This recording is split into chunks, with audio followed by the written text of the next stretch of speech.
je vais vous raconter la véritable histoire de la petite sirène. Au fond de la mer, dans les profonds et mystérieux abysses, s'érigeait sur une vaste étendue de sable le château du roi des mers.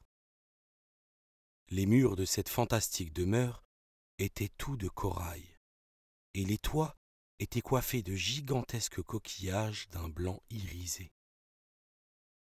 Les salles du château étaient décorées de trésors, ravis par les mers aux hommes et à leurs navires. Des statues, joyaux, amphores, pièces de monnaie, canons et bien d'autres objets curieux. Le roi des mers, veuf depuis quelques années déjà, vivait avec sa vieille mère qui l'aidait à éduquer ses filles. 6 belles sirènes. Ce jour-là, les princesses tout excitées s'étaient réunies dans la chambre de l'aînée d'entre elles qui venait d'avoir 20 ans et se préparait à fêter son anniversaire. Chez les sirènes, cet âge marquait le passage dans le monde des adultes, et la jeune fille aurait à présent le droit de remonter à la surface pour observer le monde des humains. Astrid, la plus jeune des sirènes, s'isola dans le jardin.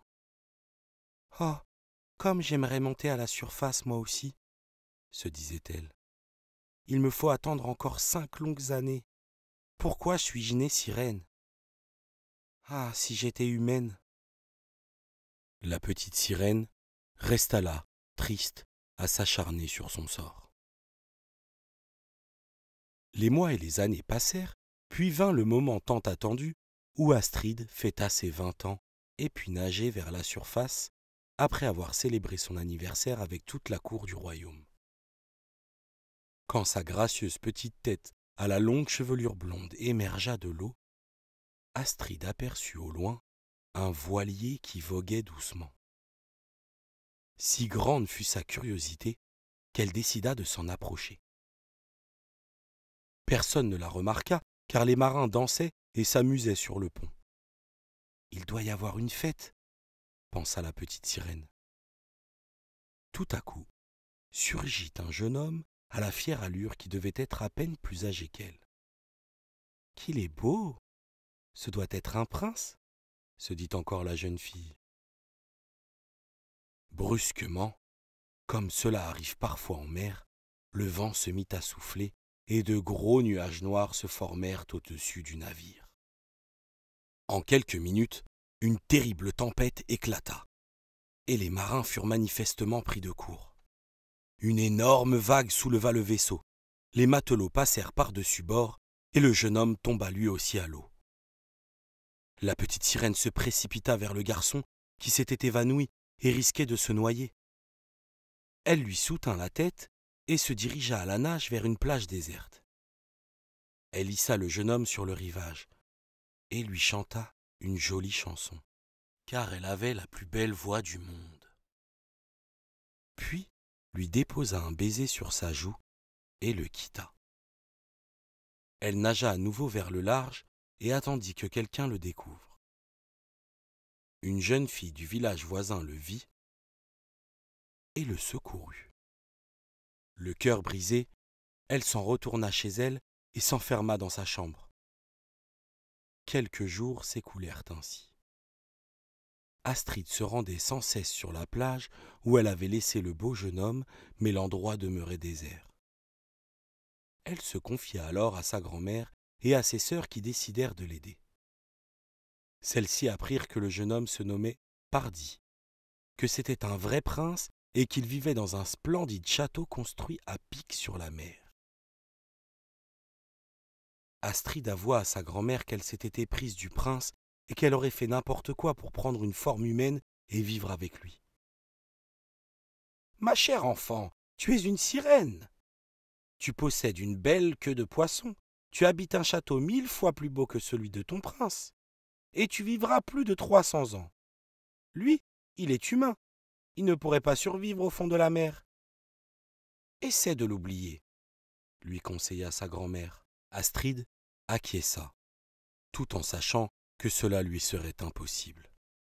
Elle décida alors de s'adresser à la sorcière des mers, la puissante magicienne Antarès. « Bienvenue dans mon royaume, princesse Astrid, » dit la sorcière de sa voix fort disgracieuse. « Que me veux-tu » La petite sirène mourait de peur, mais elle reprit courage en pensant au prince et dit « Je voudrais devenir humaine. Est-ce possible ?»« Humaine ?» répéta la sorcière. Puis elle ajouta avec une pointe d'envie. « Tu es une splendide sirène. »« Est-ce possible ?» insista Astrid. « Bien sûr que c'est possible, mais il t'en coûtera. »« Je suis prête à tout, » répondit Astrid. « Fort bien. Tu es vraiment folle. Écoute-moi, je vais te préparer une potion qui te donnera l'aspect humain, mais en échange, je veux ta voix. Si au soir du 3e jour, le prince ne t'a pas déclaré son amour, tu mourras et seras transformé en écume. Moi, je garderai ta voix pour toujours. Si, en revanche, le prince t'aime, tu demeureras avec lui et son amour te rendra la voix. Astrid accepta le marché. La sorcière prépara alors un filtre magique. « Voilà, Astrid, quand tu boiras cette potion, je posséderai ta voix et tu te métamorphoseras en être humain. Maintenant, va-t'en, petite morveuse, va retrouver ton prince. » La petite sirène, terrifiée par ce rire sardonique, prit l'ampoule et s'enfuit.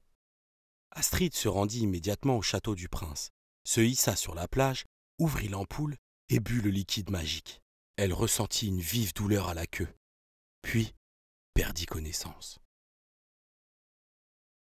Elle s'est réveillée finalement. Comme elle est belle! Quels beaux yeux! Astrid entendait des voix inconnues. Puis, se réveillant petit à petit, elle distingua des visages. Et lorsqu'elle reconnut celui du prince parmi les autres, elle se souvint de tout. Elle chercha sa queue de poisson, mais celle-ci avait disparu, et elle possédait maintenant 2 jambes longues et sveltes. « Comment t'appelles-tu » lui demanda le prince. Les yeux d'Astrid s'emplirent alors de tristesse. Elle lui fit comprendre qu'elle ne pouvait pas parler. « Oh, ma pauvre petite, tu es muette ?» Astrid hocha la tête. Pardi lui témoigna sa sympathie, et ils devinrent tout de suite de bons amis. Le temps s'écoulait rapidement, et le 3e jour, la petite sirène et le prince sortirent faire une promenade en mer sur le voilier. Pardi devait y donner une fête le soir même. La journée s'annonçait fort belle, et ils s'amusèrent énormément. « Astrid, je dois t'avouer quelque chose, » dit soudainement le prince. « Cet après-midi, une princesse montera à bord. J'ai promis à mon père que je l'épouserai. Même si mon cœur appartient à la jeune fille qui m'a secouru sur la plage et dont la voix était si belle. » Astrid cacha ses larmes et comprit que sa vie était désormais finie. « Ne sois pas triste, Astrid, » lui dit le prince. « Tu resteras avec nous et je t'aimerai toujours comme une sœur. » Le cœur serré, elle s'éloigna sur le pont et se pencha au-dessus du parapet. Elle vit alors ses sœurs qui l'appelaient.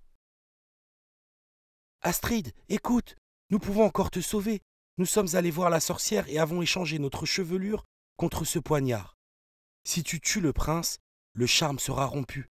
Tu redeviendras sirène et tu retrouveras ta voix. » Le bateau accosta vers la fin de la journée dans le port de la ville où demeurait la mystérieuse princesse que Pardi devait épouser. La jeune femme était ravissante, et quand Pardi la vit, il la reconnut. C'était elle qui l'avait secouru sur la plage.